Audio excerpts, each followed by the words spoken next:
allons parler de la demande en mariage.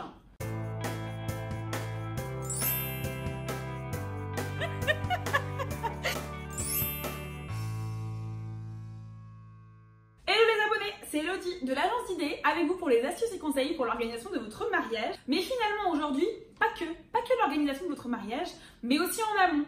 On a pensé à vous messieurs, mais aussi à vous mesdames, parce que pourquoi la demande en mariage serait exclusivement masculine? Non. Donc cette vidéo s'adresse bien à vous messieurs, mais aussi à vous mesdames, si vous avez envie de changer les codes. La demande en mariage est un sujet aujourd'hui chez l'idée parce qu'on a souhaité agrandir nos compétences et nous sommes aussi là pour vous si vous souhaitez vous faire accompagner pour la demande en mariage. Parce que, si je parle de vous messieurs, en effet vous avez une grande pression. Beaucoup de femmes attendent cette demande en mariage avec impatience depuis longtemps. Je les vois, mes mariées qui me racontent leur demande en mariage qu'elles ont attendu pendant des années. Elles vous mettent la pression, vous vous sentez finalement stressé de cette demande en mariage et vous vous dites est-ce que je serai au niveau? C'est pour ça qu'on a créé ce nouveau service d'organisation de demande en mariage si vous souhaitez vous faire accompagner. Mais déjà, cette vidéo va vous donner des conseils pour bien réussir votre demande en mariage. Une demande en mariage, c'est déjà une jolie bague. Et c'est pas le plus facile. Déjà, il faut obtenir la taille de l'annulaire de votre fiancé. Alors facile, me dirait-on? Pas tant que ça. Il y en a qui vont être tellement peu sur la surprise qu'ils vont demander à leur cher et tendre c'est quoi la taille de ton annulaire? Bon bah là vous imaginez que du coup il y a moins la surprise, mais bon, si c'est votre genre, allez-y. Donc vous pouvez tout simplement demander la taille de l'annulaire à votre femme, mais moi je vous conseille pas pour garder la surprise. Vous pouvez prendre une des bagues de votre femme, la bague qu'elle met à son annulaire, et du coup ça vous donnera la taille. Conseil d'un homme pour vous messieurs, profitez du moment où elle est à la douche et où elle enlève ses bagues, prenez une bague, dessinez son contour et remettez la bague exactement au même endroit, sinon il faudra voir qu'il lui manque une bague. La bague parfaite, c'est aussi connaître les goûts de sa future femme. Certaines voudront une bague de fiançailles plutôt discrète, d'autres voudront une bague de fiançailles plutôt exubérante. Certaines voudront des diamants, d'autres des rubis, d'autres des émeraudes ou encore des saphirs. Donc pensez un petit peu déjà au goût de votre future femme, faites en fonction de sa personnalité et en fonction des bijoux qu'elle porte déjà. Est-ce qu'elle porte de la couleur ou pas? Est-ce qu'elle vous a dit qu'elle aimerait avoir un solitaire? Souvent, les femmes expriment leurs envies à leurs copines. N'hésitez pas à poser la question aux copines. Les copines seront ravies d'être dans la confidence et promis, elles ne diront rien. Donc sur la bague, vous pouvez faire confiance à différents créateurs, mais s'il vous plaît, faites-nous plaisir, prenez français.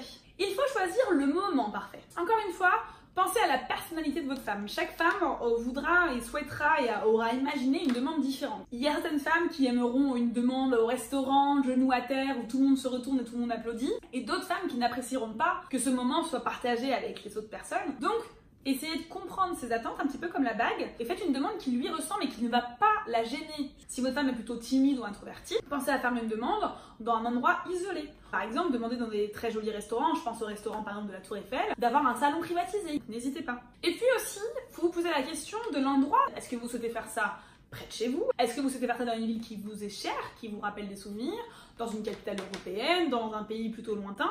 Il faut que finalement ce moment il vous ressemble. Donc soit il faut que ça vous rappelle souvenir, soit alors du coup vous créez un nouveau souvenir, mais il faut être sûr que ce moment du coup soit le moment qu'elle aimerait avoir. Car finalement un moment agréable peut être un moment agréable, mais pas spécialement un moment pour une demande en mariage. Donc pensez bien à ça, réfléchissez à ce qu'elle aimerait et trouvez l'endroit idéal.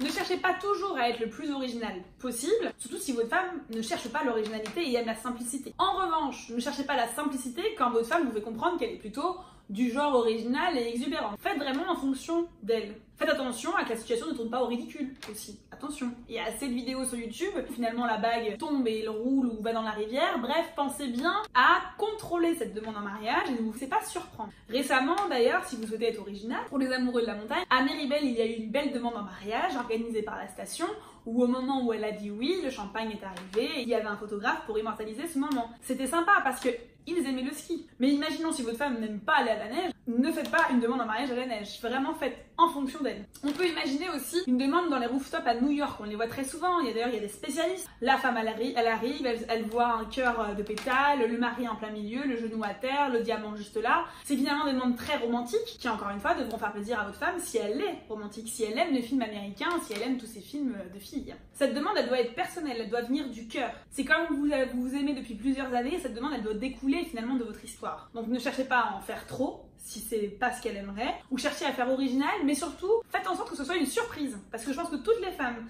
des plus timides aux plus extravagantes, souhaitent une surprise. Donc ne vous faites pas attraper, faites ça discrètement, et si vous avez besoin d'aide, eh bien on est là pour vous aider à organiser cette demande en mariage. J'espère que cette vidéo vous aura aidé, n'hésitez pas à liker cette vidéo si vous l'avez aimée, abonnez-vous à la chaîne et on se retrouve très vite cette fois-ci pour organiser votre mariage, parce qu'évidemment elle vous dira oui. À tout vite, bye bye. C'était une belle fin en plus. Qui a